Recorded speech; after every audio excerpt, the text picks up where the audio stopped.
While the Sensex keeps crossing new lifetime highs, we've crossed 38,000 recently. Yeah. But again, when investors are looking at their statements, which are coming to them, probably because it's only a few stocks which have taken the Sensex to where it is.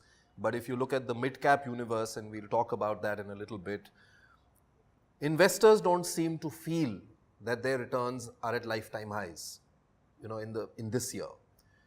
Are you getting calls from people who are panicking, saying that, look, the broader market hasn't risen the way it should have, so our stocks, which we bought through mutual funds, are not necessarily doing as well as we thought they would?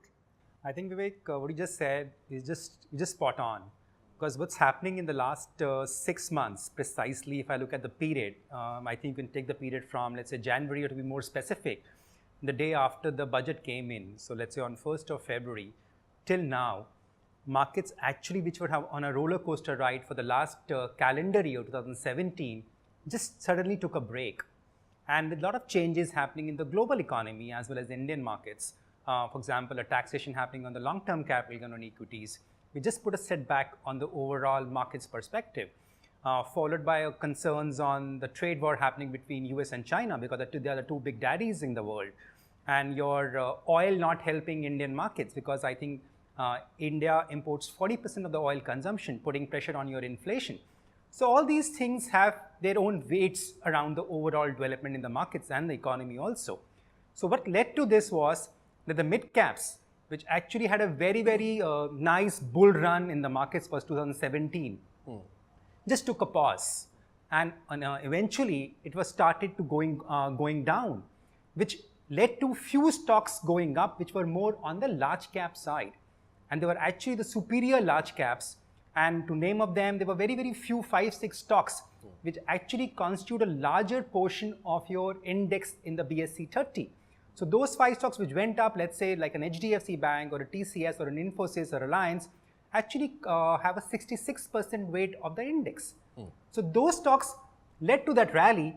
And while the other 25 stocks within the same index also went up, but not so much, some even went down. So overall, you saw a 10% growth in the index, and typically the media just blasted that the markets are going up. My index from a 36,000 levels went to 38,000 levels, and only in the last fortnight, if we can say that, I think the last 15 days of July and now of August, we can say that markets are seeing a little bit of overall rally, which sees the other stocks also participating, including the mid caps. But yes, the damage was done. Mid-cap stocks as an index were down around 14 to 15%. The small caps were even worse off. They were down 20% on the index side. And this is only the index, mind you. If I scratch the surface further, you find it was really a bloodbath. But on the contrary, it was not bad, because the stocks which have just led to the rally, you could also sense a lot of frothiness happening in the markets. And those were the stocks that started to bleed much more. So now markets corrected. Still you see that the index has gone up, but my valuation in my NAVs of my portfolio are not commensurating with the returns. So logically, investor will always raise this, why is not my portfolio performing? But if they further deep dive into it, they will find that the large caps are much better off vis-a-vis the mid caps and the small caps. Mutual fund investments are subject to market risks. Read all scheme-related documents carefully.